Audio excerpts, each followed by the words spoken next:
बिस्मिल्लाहिर्रहमानिर्रहीम, अस्सलाम वालेकुम। सियासत.pk के साथ मैं हूं जमाल अहमद। इस वक्त पाकिस्तान में सबसे मुश्किल काम सहाफ़त है। मुकदमे बनाए जा रहे हैं, सहाफ़ियों पर अगवा किया जा रहा है, सहाफ़ियों को गिरफ्तार किया जा रहा है। और इस वक्त मेरे साथ मौजूद है ज़रियाब राजपूत, जो कि पाकिस्तान टेलीविजन पर मॉर्निंग शो की मेज़बान थी। इनकी एक ट्वीट सामने आती है, एक शेर लिखा होता है और नीचे लिखा हुआ होता है लेफ्ट PTV।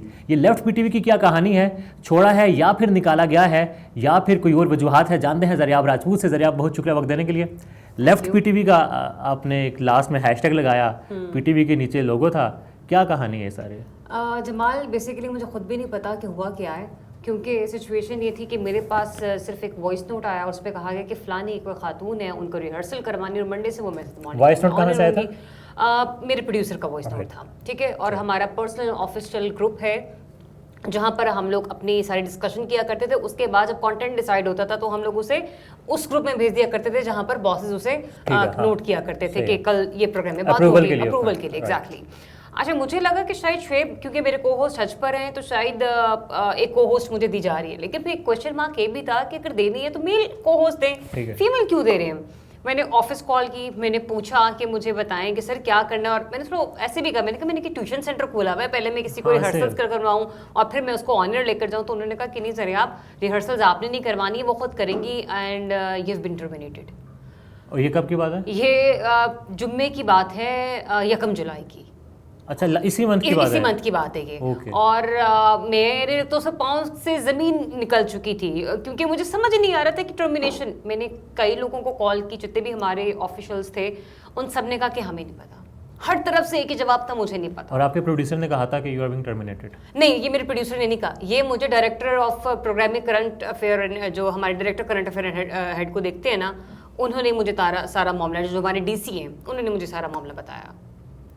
टर्मिनेशन का? कि हाँ, सिर्फ टर्मिनेशन। मैंने नोटिस वगैरह कोई चीज़ नहीं। ये इसी चीज़ का मुझे सबसे ज़्यादा दुख भी है कि आपने ज़हनी तौर पर भी टॉर्चर किया, आपने मौखी तौर पर भी टॉर्चर किया, ठीक है। आपने मेरे जो करियर है उसको दागदार कर दिया टर्मिनेट करके। कोई मसला था? मेरे कॉन्ट्रैक्ट में लिखा हुआ है कि मुझे 1 मंथ नोटिस दिया जाएगा। कॉन्ट्रैक्ट हम शेयर भी कर देंगे, मैंने आपसे लिया है, वो कॉन्ट्रैक्ट हम यहाँ पर लगा देंगे। सिर्फ जो लिखा हुआ है 1 मंथ नोटिस का, इस हुकूमत में आने के बाद से अब तक आपको कोई नोटिस मिला हो, कोई चीज़ बताइए? नहीं, मुझे कोई नोटिस नहीं मिला। बल्कि एडवाइस में ये जरूर कहा गया था कि ना ट्विटर पर जो है वो हाथ हल्का रखना है और ना कोशिश करो कि इनके हक में बात करना शुरू कर दो। इनके मतलब मौजूदा हुकूमत के, ठीक है, इनके हक में बात करना शुरू कर दो। और अगर पुराने कोई ऐसी ट्वीट है जिसपे तुमने इनके बारे में कोई क्रिटिसिज्म किया हुआ तो उसको डिलीट कर दो। मैं रजामंद नहीं थी, लेकिन ठीक है, जब आपने नौकरी करनी है तो आपने रियासत की पॉलिसी को अडॉप्ट करना है, ठीक है। लेकिन मेरे कॉन्ट्रैक्ट में कहीं पर मेंशन नहीं है कि मैंने किसी की चमचागिरी करनी है, मैंने किसी के हक में बोलना है और मैंने किसी के खिलाफ बोलना है। बहरहाल ये एक मामला अलग है। मुझे गालिबन डेट तो याद नहीं है।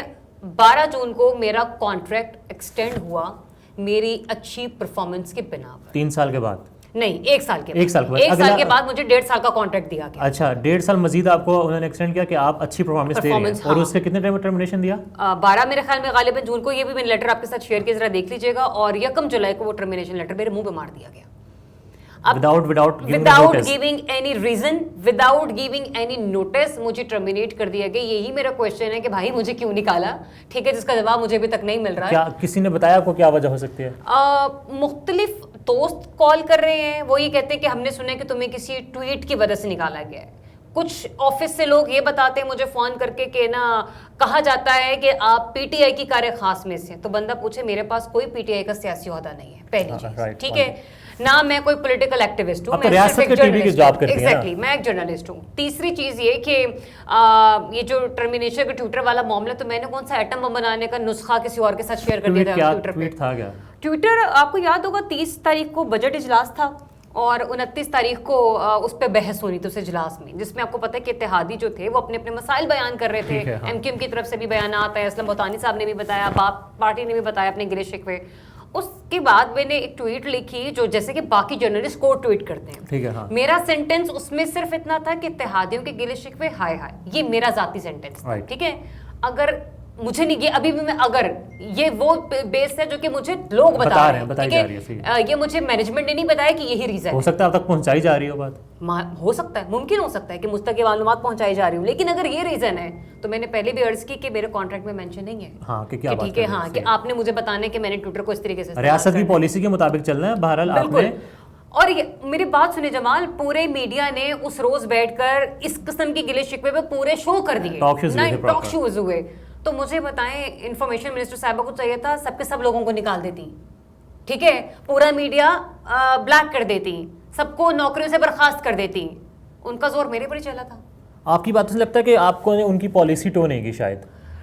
मुझे नहीं पता उनको किस तरीके से वो क्या चाह रही थी मेरे से पॉलिसी टो करना। मैंने अभी तक हुकूमत में आने के बाद, उनकी हुकूमत में आने के बाद जितने भी प्रोग्राम्स किए हैं, कोई एक प्रोग्राम मुझे उठाकर दिखा दें कि जिसपे हमने रियासत मुखालिफ पॉलिसी पर बात की हो। पार्टी मुखालिफ हो सकती है बात। नहीं, बिल्कुल ऐसा नहीं किया।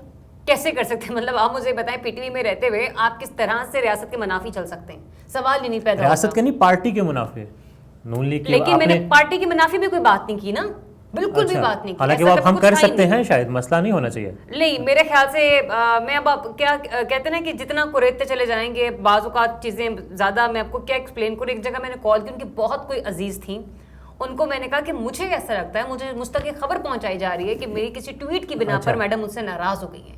मिनिस्टर साहिबा मुझसे नाराज हो गई हैं। और अगर ऐसा है तो आप मुझे बताएं कि मेरे से कहाँ गलती हुई है, मैं मिलकर अपॉलॉजी कर लेती हूँ। मुझसे एक दफ़ा बात तो करें, मुझे बताएं मेरा कसूर क्या। अगर मुझे लगा कि हाँ वहाँ पे मेरी गलती है, मैं माफ़ी मांगूंगी, मैं चलूंगी, क्योंकि ये जॉब जो है वो मेरे लिए इंपॉर्टेंट है। जमाल, पाकिस्तान में इस वक्त मौशी तौर पर आप देखेंगे कितनी बेरोजगारी है, ऐसा ही। ठीक है, यहाँ पर हमें पता है कि तनख्वाहें वहीं की वहीं हैं। आज भी मैं अपनी गाड़ी का टैंक फ्यूल करवाती हूँ ना तो 32,000 रुपये महीने का लगता है। ऐसा ही। ऐसे में अगर आप मुझे कोई भी नोटिस दिए बगैर निकाल देंगे ना तो मेरे घर में 5 लोग हैं जिनकी कफालत मैंने करनी है। मेरे बाप का मैं बाजू में सबसे बड़ी बेटी हूँ, ठीक है, मेरे नीचे एक बहन है और जो सबसे छोटी बहन है वो पढ़ भी रही है और वो साथ साथ अपने दूसरे मामला भी मैनेज कर रही है। ठीक है, ये आज़ादी सहाफ़त का हो रहा है हमारे मुल्क में। मरियम नवाज़ साहिबा, पीपल्स पार्टी भी इत्तेहादी हुकूमत है, वो कहते हैं कि हम आज़ादी सहाफ़त पर यकीन रखते हैं, मगर ये ज़रियाब राजपूत हैं, ट्वीट करती हैं, इनके मुताबिक वो ट्वीट वो होता है जो सारे टेलीविजन चैनल पर चला। हमने उस पर बात की, असलम भूतानी की बात हमने की, अवैस कादरी की बात की थी, बाप पार्टी के खालिद बक्सी की भी हमने बात की थी, इवन हमने उनका इंटरव्यू भी किया था। हमारे siyaset.pk पर आप अवैस कादरी का और रेहान हाशमी का इंटरव्यू भी देख सकते हैं। बहरहाल ट्वीट ये था कि इत्तेहादियों के गिले शिकवे हाय हाय, उसका सिला क्या मिलता है? आपने कुछ अर्सा पहले इनको एक्सटेंड दिया 1.5 साल के लिए कि आप अच्छा काम कर रही हैं, आप पाकिस्तान टेलीविजन का जो ग्राफ है उसको ऊपर लेकर जा रही हैं, मगर उस ट्वीट के बाद इनको टर्मिनेट कर दिया जाता है। टर्मिनेट कर दिया गया मुझे। और ये आज़ादी सहाफ़त है। मैं यही तो बोल रही हूँ कि ये आज़ादी सहाफ़त है। मैं काफ़ी दिनों से इस बारे में बात करना चाह रही थी, बहुत से दोस्तों ने समझाया ज़रा आप कोशिश करो कि अफाम तफहीम से मामला ठीक हो जाए। इस तरह केसेस भी सामने आ रहे हैं, यही है बिल्कुल। लेकिन घर वालों की तरफ से ये कहा गया कि बेटा ऐसी कोई हरकत ना करना। अच्छा, मैं खामोश हो गई। मैंने पूरी जहन साजी की कि अगले दिन उठकर, क्योंकि बहुत सारे लोग मैसेज कर रहे थे आप किधर हैं, आप शो में अपीयर नहीं हो रही हैं, रात को इमरान भाई की गिरफ्तारी हो जाती है। मेरे घर वालों की कॉल्स पे कॉल्स, अम्मी रोने लग गई। एनशी सेट के बेटा कुछ मत करना, कहीं मत जाना, घर में रहना, और अगर हो सकता है तो फौरी तौर पर इस्लामाबाद से निकल आओ, अपनी गाड़ी में भी मत आओ, बस पर आओ। इतना खौफ था। और यकीन जानिए कि मुझे नहीं पता कि ये मेरे इस इंटरव्यू के बाद क्या रिएक्शन आ सकता है, मुझे कुछ नहीं पता, क्योंकि मुझे ये भी नहीं पता कि भाई आपने मुझे टर्मिनेट क्यों किया। लेकिन मैं ये ज़रूर कहूँगी कि आपने मेरे जितने भी राइट्स हैं ना, आपने उसके ऊपर कतगन लगा दिया, आपने मेरा करियर उसको डैमेज किया, मुझे टर्मिनेट करके, ठीक है, विदाउट गिविंग एनी रीज़न। आपने मुझे मौशी तौर पर नुकसान पहुँचाया, आपने मुझे जहनी तौर पर नुकसान पहुँचाया। ये है ज़रियाब राजपूत। पाकिस्तान टेलीविजन के मॉर्निंग शोज़ आप देखें, 2 साल पहले का पीटीवी देखिए और आज का पीटीवी देखिए, मगर क्या सिला मिलता है आपके सामने है। इमरान रियाज खान अदालतों के चक्कर काट रहे हैं, जेल में हैं, मुकदमात सहाफ़ियों पर बन रहे हैं। हमें जो कि हम सहाफ़त में या फिर ये जो मीडिया इंडस्ट्री वहाँ कीड़ों के बराबर हैं, और हमें कॉल्स की जा रही हैं। ये ऐसे नहीं चलेगा, जुल्म है मिट जाएगा, सामने सिर्फ हक रहेगा और अवाम की जो बात है वो मानी जाए, तभी कुछ हो सकता है, वरना फिर पाकिस्तान रहने के काबिल नहीं रहेगा। सोचिए और सहाफ़त करने दीजिए, आज़ाद रहने दीजिए।